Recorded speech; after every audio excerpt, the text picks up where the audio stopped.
Welcome back to this next video in which we are discussing the auditory system. Okay, so in this next video the first thing I want to do is show you a structure called the stria vascularis, which is part of the cochlear duct that I haven't told you about previously, but which I think is important to mention. Then what I want to tell you about or clarify is what is meant by the membranous labyrinth, and finally I want to show you a useful way of representing the cochlea, the physiologist picture, if you like, of the cochlea, that isn't anatomically true but which is helpful for us when we're trying to understand how the cochlea works. Then what we'll actually start discussing is how does the cochlea work. So we'll go back to discussing how are we actually going to transduce auditory stimuli into electrical signals which can then be sent to the brain.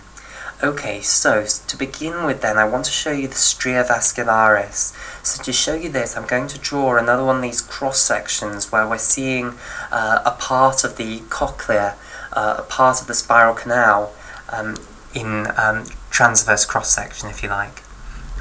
So, of course, I'll draw a semicircle as usual, like so. So this is the modulus wall here. This wall of the spiral canal is made up by the modulus. Then this is the spiral canal wall, and then we've got the spiral ligament coming off the modulus, like so.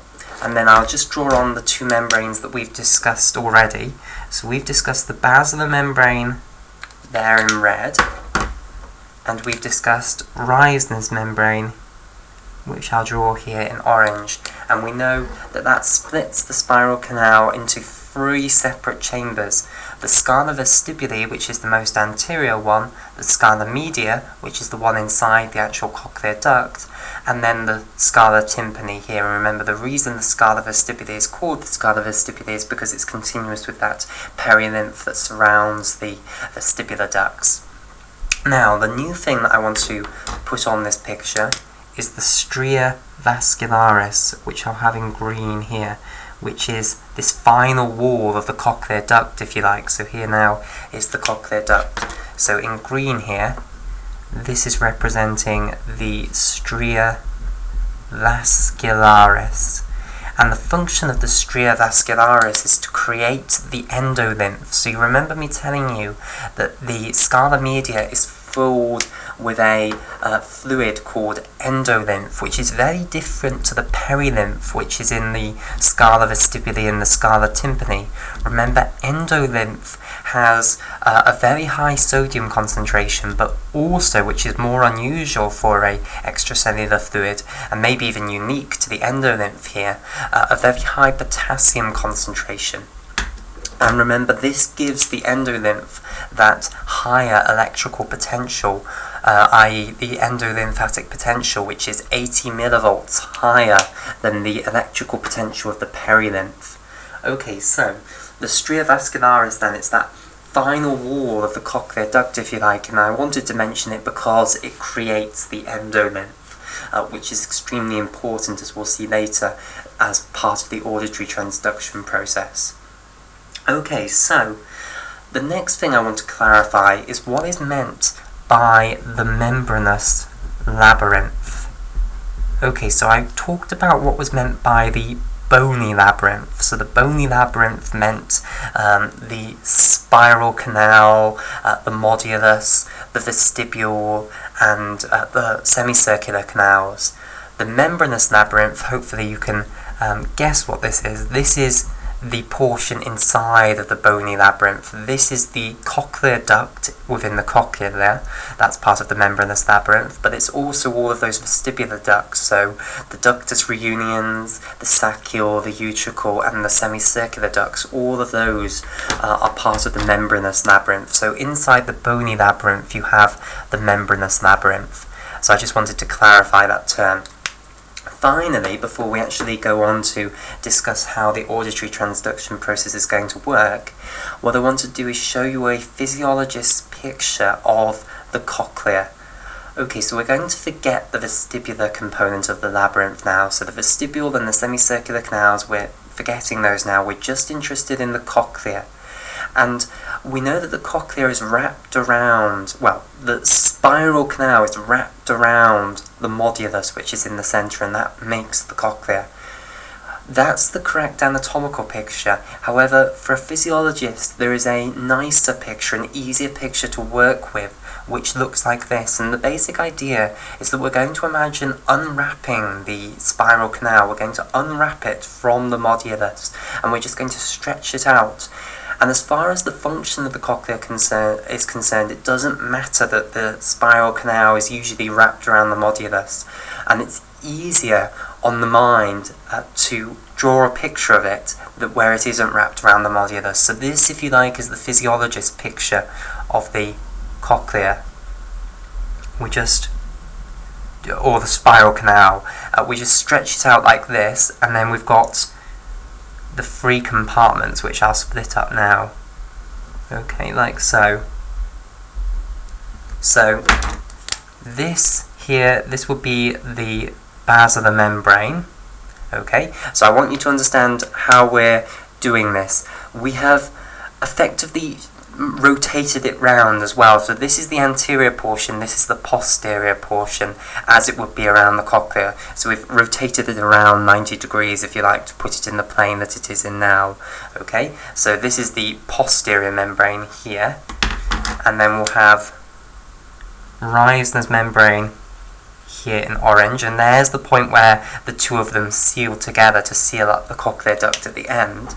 And then we've got scala vestibuli at the top, so I'll just label these parts up. So here is scala vestibuli, and then we've got scala media in the middle, of course, and then scala tympani down here.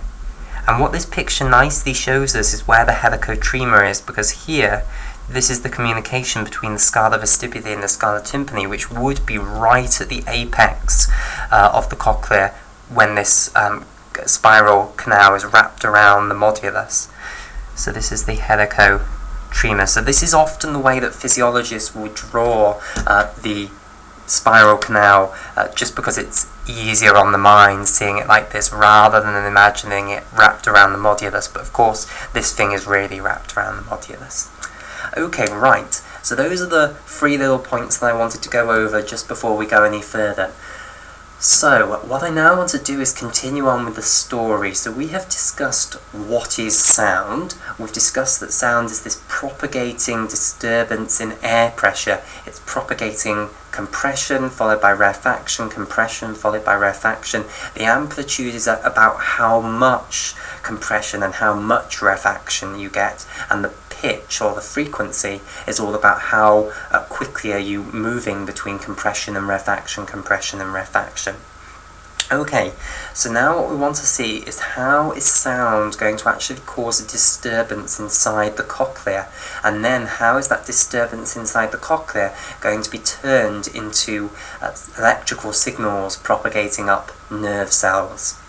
Okay, so we're going to draw then the auditory system out again. So I'm drawing this picture where we're looking inside the petrous portion of the temporal bone, and we'll do it again on the right hand side. So once again, and here's my chance to draw the tympanic membrane slightly better than before. So here's the external auditory canal, then we'll have the tympanic membrane here, and then of course we go into the middle ear cavity, like so, with the eustachian tube coming off down here.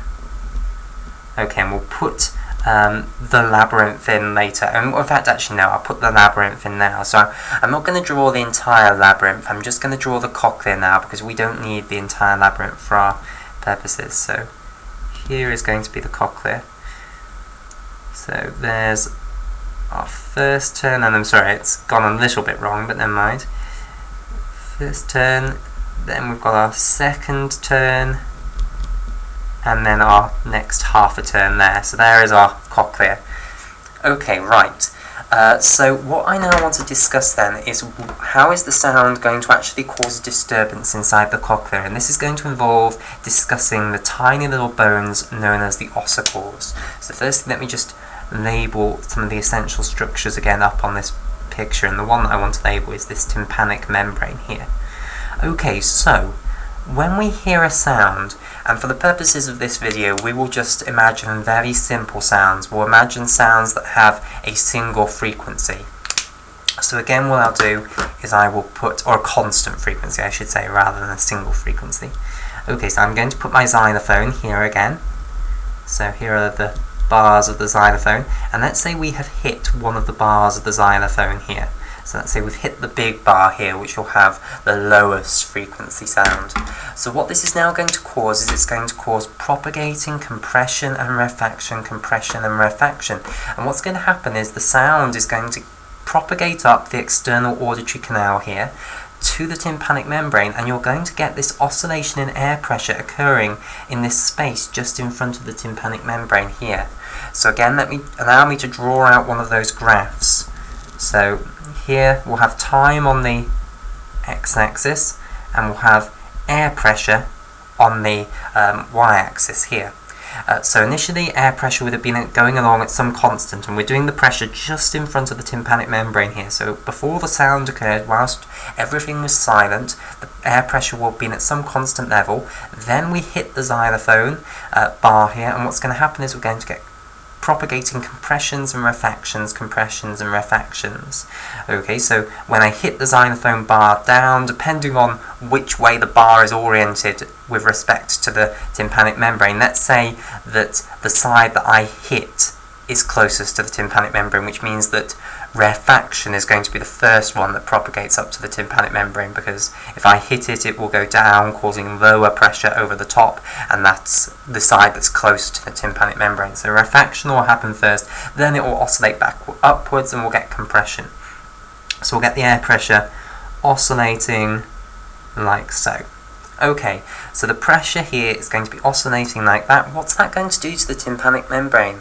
Well, the pressure in the middle ear cavity isn't going to be oscillating like that, because it's a much more difficult pathway for the sound to get up into the middle ear cavity through this, so it's not going to actually propagate up through there. So the pressure inside here will be constant. Okay, now what does that actually mean?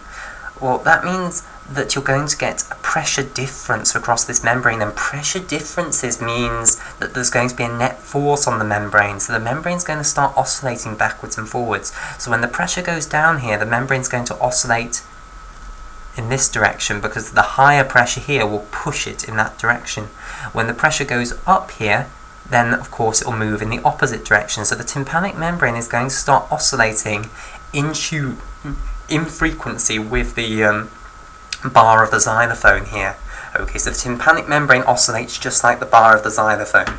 So that's the first part of the story. That's how we get the disturbance in the xylophone causing a disturbance in the air, causing a disturbance of the tympanic membrane. Now, how is this actually going to cause a disturbance in the cochlea, in the ducts of the cochlea, or rather the cavities of the cochlea? Okay, well, this is through these three tiny little bones known as the ossicles. Okay, so I'm now going to tell you about the ossicles. So the ossicles, there are three of them, and you'll have them on both sides symmetrically. We're doing the right hand side here, and they form what is known as the ossicular chain.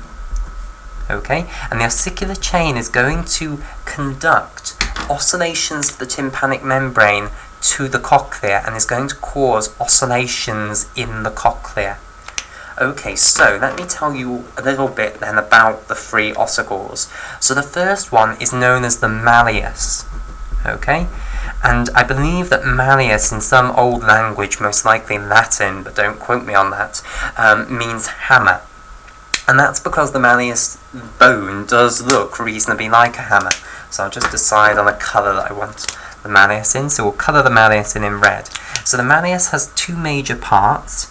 It has what's known as the handle of the malleus, which is this portion here, which is attached to the tympanic membrane. So this portion that I'm colouring in red firstly, that's called the handle of the malleus, and it's attached to the tympanic membrane. Okay, and then it's got the other portion, which is called the head of the malleus. So the malleus has those two components, the handle and the head of the malleus. The handle is attached to the tympanic membrane, and the head is going to be attached to the next ossicle along. And the next ossicle along is called the incus. Okay, now the anatomy of the incus then, we have a major portion of the incus which is going to articulate with the head of the malleus, and I think I'll colour in the incus in yellow here. And the portion of the incus that's going to articulate with the head of the malleus is called the body of the incus, so it will look kind of like that. So you can see it articulating with the head of the malleus there. Then what the incus has is it has a process that goes down, which is known as the long crus of the incus, and then a process that comes off the long crus of the incus, which is known as the lenticular process, just like I've drawn here. So I'll write out the three different components, or the three major portions of the incus that you need to know about. The body of the incus, which is this portion right over here, the lateral portion, which is articulating with the head of the malleus. And then what you have is the long crus of the incus, which is this major bit coming off down here, coming off from the body, like so. And then you can see that it deviates medially here. At the end of the long crus we have a little process coming off, stretching towards the cochlea here. That's known as the lenticular process of the incus. Right, so those are the three major parts of the incus that you need to know about. And then the final ossicle is the one that, of course, the incus is going to articulate with. The lenticular process of the incus is going to articulate with this, and it's known as the stapes. Now, the stapes is best shown in a different plane. The stapes is best shown if we look from above. So I'm just going to draw the stapes out from what it would look like if we were looking from above. So the stapes from above would look like this. Okay? And it would have a gap like so. So this is the portion that's going to articulate with the lenticular process of the incus. This is what's called the head of the stapes. Then what you've got is these two processes coming off the head of the stapes, which are known as the anterior and posterior crus, respectively. So let's say this one is the anterior one, the one facing the anterior portion of the body. Then we'd call that one the anterior crus. And this one that's facing backwards, this is called the posterior crus. And then finally this portion of the stapes here, suspended in between the anterior crus and the posterior crus, that's what's known as the footplate of the stapes. So this entire bone is called the stapes. Now the reason I wanted to draw it like this is because if I just draw it in this picture where we're looking from the front, all we'll see is something that looks like this, which doesn't really give us that much insight. It doesn't show us that there is this hole in the middle where we've got the anterior and posterior crus at either side of that, because we're looking at the wrong angle. You have to look from above to see that. Okay, so that's the stapes there, and the footplate of the stapes is going to insert into a window into the cochlea that I haven't told you about yet, but which I now need to explain. So there is actually a hole in the bone of the cochlea, well, there's two holes, but there's the first hole that we're going to talk about is the one that the stapes is going to contact.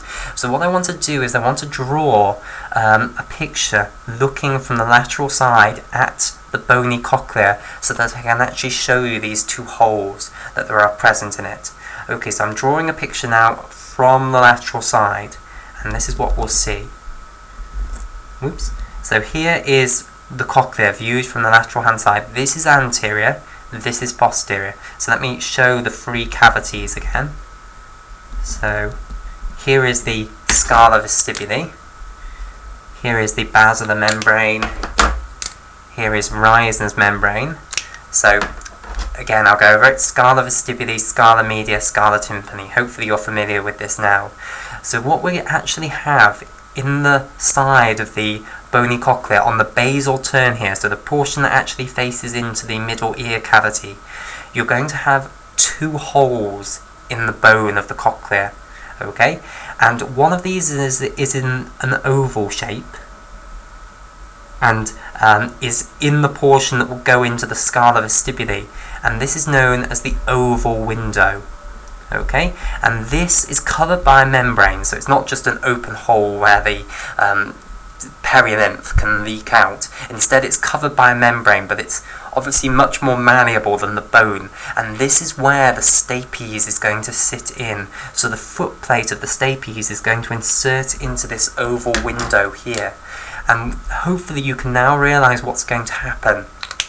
When we have the sound coming in, we're going to get the tympanic membrane oscillating backwards and forwards. You can see what's going to happen. When the tympanic membrane oscillates backwards and forwards, the malleus is going to oscillate backwards and forwards, therefore the incus is going to oscillate backwards and forwards, therefore the stapes is going to oscillate backwards and forwards. So the stapes will be oscillating backwards and forwards, and that means it's going to be pressing forwards and backwards on this membrane of the oval window.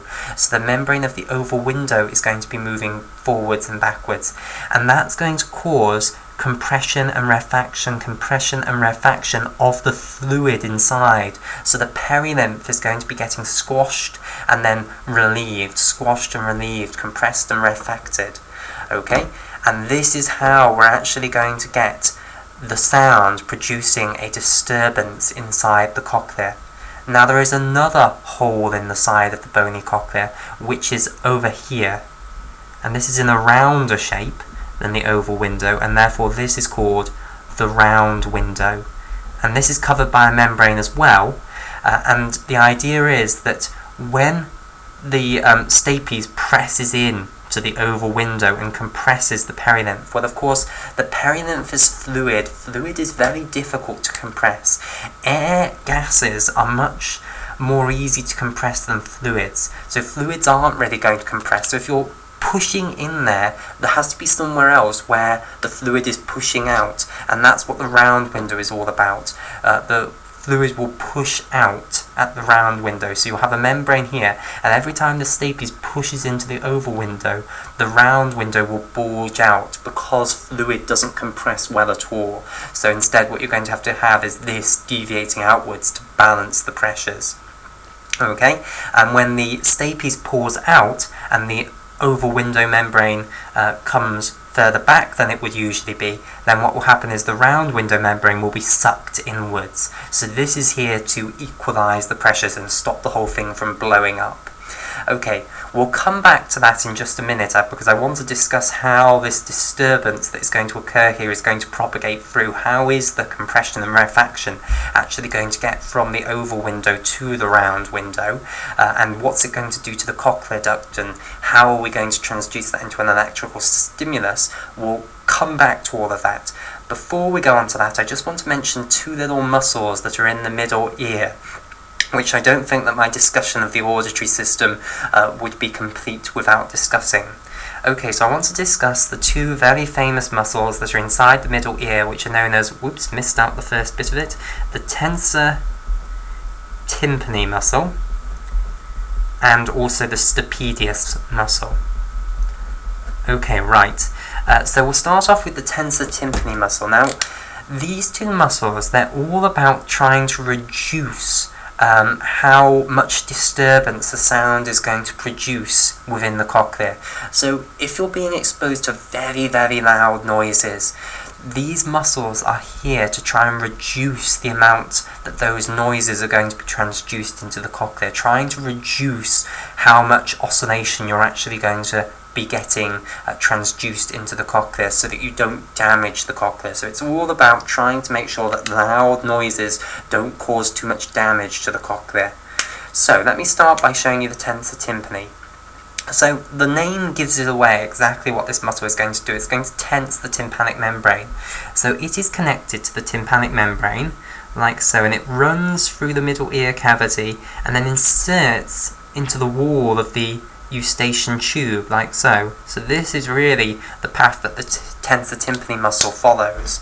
And when it contracts, what it does is it tenses the tympanic membrane and makes it much less easy to cause oscillations in the tympanic membrane.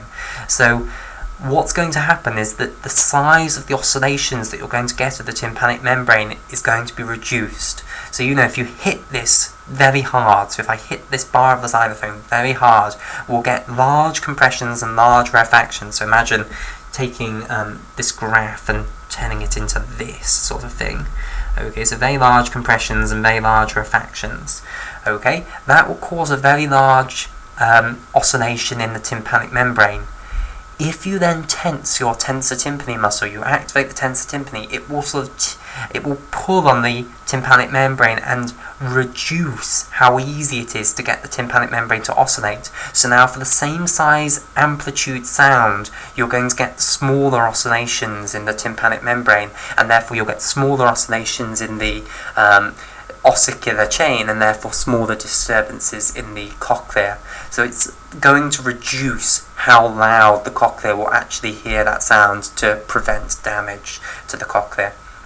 Okay, so that's the tensor tympani muscle.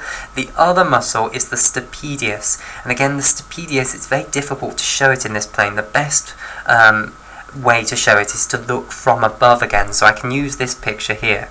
So here is the stapedius seen from above. Let's say this is the wall, the posterior wall of the middle ear cavity. So this is the posterior wall. If I was in here and I walked backwards, I would eventually meet a wall, a bony wall, part of the petrous portion of the temporal bone. That's what I've drawn here. The stapedius muscle runs from the head portion of the stapedius to the posterior wall of the middle ear cavity, like so. And when it contracts, it pulls the stapedius a little bit out of the oval window and reduces the connection between the stapedius and the oval window, and therefore reduces the ability of the stapedius to cause disturbances inside the cochlea. It means that if you've got a certain amount of oscillation in the ossicular chain and the stapedius contracts, you're going to get less of that actually being transduced into a disturbance inside the cochlea.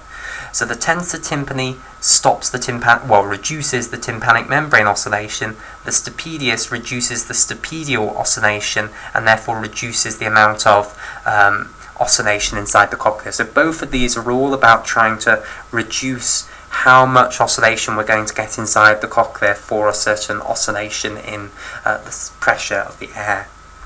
Okay, and of course, very important facts as far as medical school exams are concerned is which nerves innervate these muscles. So tensor tympani is innervated by the mandibular portion of the trigeminal nerve, so VC, V for 5, and then C for the third branch of 5. Okay, so it's innervated by the mandibular nerve, which is of course a branch of the trigeminal cranial nerve. Okay, stapedius on the other hand is innervated by the 7th cranial nerve, which of course is called the facial nerve. Okay, so those are the nerves that innervate these two muscles within the middle ear cavity. Right, so that completes my discussion of the ossicles in the middle ear cavity. The next part to go on to is the more interesting part of the story, which is how does this oscillation that we're now generating inside the cochlea actually get transduced into an electrical signal? Well, firstly, let's just discuss this disturbance that we're going to get inside the cochlea in a bit more detail. And for this, it's helpful to go back to my physiologist picture, and we can add a little bit into this picture now. What we can add in to our physiologist picture is we can put in the oval window up here. Okay, and I hope you understand why that is. The oval window is a window from the middle ear cavity into the scala vestibuli portion, and it's at the basal portion of the spiral canal here, okay, which I can put in over here. I can also add in the round window here, because the round window is a window into the scala tympani, and again it's at the basal portion of the spiral canal. So I can put it in over here. So I'm just going to label these on. So this is representing the oval window on my physiologist picture here, and this is representing the round window, and this is going to now be a very helpful picture for understanding what's going to happen here. So when a sound occurs, the stapedius is going to press in and out of the oval window, and therefore we're going to get compression, rarefaction, movement of the fluid in the scala vestibuli. Now, we've discussed that fluid isn't very compressible, and the round window is there to solve this problem. So what's going to actually happen is when you get increases in pressure in the fluid in the scala vestibuli, this is going to press down on Reisner's membrane and the basilar membrane. So you're going to get, and in fact going back to this picture would be helpful, if the pressure's going up here because we have pressed into the oval window, what's going to happen is that's going to push down on Reisner's membrane, which will cause the pressure inside the scala media to go up, and that will push down on the basilar membrane, which will then push down on the scala tympani fluid. Okay, so you're going to actually get the entire cochlear duct being pushed down when you get the pressure going up here. In addition, the other way that the pressure change can be transmitted to the scala tympani is via the helicotrema. There is a direct connection between the scala vestibuli and the scala tympani via the helicotrema. So what I'm trying to explain overall is how does a change in pressure in the scala vestibuli actually cause a change in pressure in the scala tympani, which then causes the round window to bulge outwards. And the way that it does it is via pushing down on the Reisner's membrane and the basilar membrane to push the entire cochlear duct down, and therefore pushing on the scala tympani, and also via the direct connection of the helicotrema. So this is the way that this change in the scala vestibuli pressure is going to cause a change in the scala tympani pressure, which is then going to cause either pressing outwards of the round window or bringing the round window membrane inwards. Okay, so that's why there is this connection between the oval window and the round window. Now, the next really important thing to understand then is that when I'm getting this oscillation of the stapedius backwards and forwards with the sound, I'm going to get the cochlear duct here in the middle, which is the name for all of this portion here. So the name for the basilar membrane, the Reisner's membrane, and all of the scala media inside.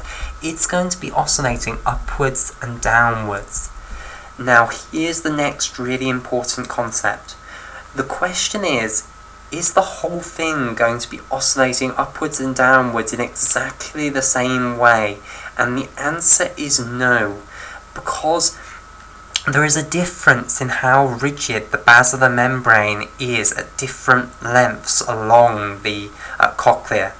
So at the very sort of basal portion of the cochlea, the basilar membrane is very, very tough. So let me put this here. So at the basal portions of the cochlea over here, the basilar membrane is very, very tough, and it's not very malleable. It's very difficult to get it to move. Whereas at the apex of the cochlea, it's much more malleable. Okay, so it's much easier to get the basilar membrane to move up here. Now what that means is that low frequency sounds, they are more likely to cause better oscillations up at the apex of the cochlea. Okay, just like if we think about the bars of the xylophone, the ones that give rise to low frequency sounds are the bigger bars. They're more malleable, they're easier for you to deform. If you were trying to deform one of these bars with your hands, you were trying to bend it backwards and forwards, the bigger bars would be far easier to bend than the smaller bars. Okay, it's exactly the same principle. The big bars, the easier ones to bend, those give rise to low frequency sounds. The small ones, which are harder to bend, they give rise to higher frequency sounds. And with regards to how sounds are going to be able to make things oscillate with them, it's the same principle. Low frequency sounds make things that are easier to bend oscillate with them. High frequency sounds make things that are harder to deform oscillate with them. So the message here is that if I hit the large bar of the xylophone here and get a low frequency sound, the portion of the cochlear duct that is going to oscillate best with that is going to be the apical portion. Whereas if I hit a very small bar here and get a very high frequency sound, you're going to get mainly oscillations in the basal portion and less oscillations in the apical portion. So the really important concept here is that different frequency, different pitch sounds are going to cause a different pattern of oscillation in the cochlear duct. High frequency sounds are going to cause mainly oscillation in the basal portion of the cochlear duct. Low frequency sounds are going to cause mainly oscillations in the apical portion of the cochlear duct. This is the concept that there is a tonotropic distribution of the oscillation. So which portions of the cochlear duct are going to oscillate is determined by tone, and you can interpret what tone sound you are hearing by which portions of the cochlear duct are going to oscillate. So there is a tonotropic distribution along the cochlear duct. Different portions of the cochlear duct will oscillate better to certain tones. These portions down here will oscillate best with low frequency tones. These portions up at the basal portion, they will oscillate best with high frequency sounds. So the absolutely key thing to understand here is this is how we are actually going to be able to determine what pitch sound we are hearing, i.e. whether we're hearing a low pitch sound or a high pitch sound, because the different pitch sounds will cause a different pattern of oscillation in the cochlear duct. Low pitch sounds I'll repeat this again because it's worth repeating, low pitch sounds are going to cause a pattern of oscillation where the apical portion will be oscillating most. High pitch sounds will cause a pattern of oscillation where the basal portions are oscillating most.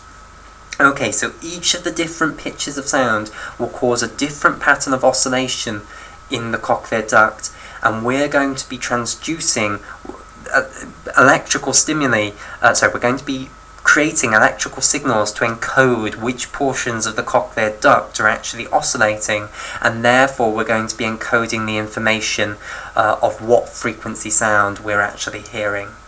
Okay, so I think we'll have a break there. In the next video, what we will see is how do we actually transduce the oscillation of the cochlear duct into electrical signals, and we'll follow that on and see how the electrical signals are going to be transmitted to the brain.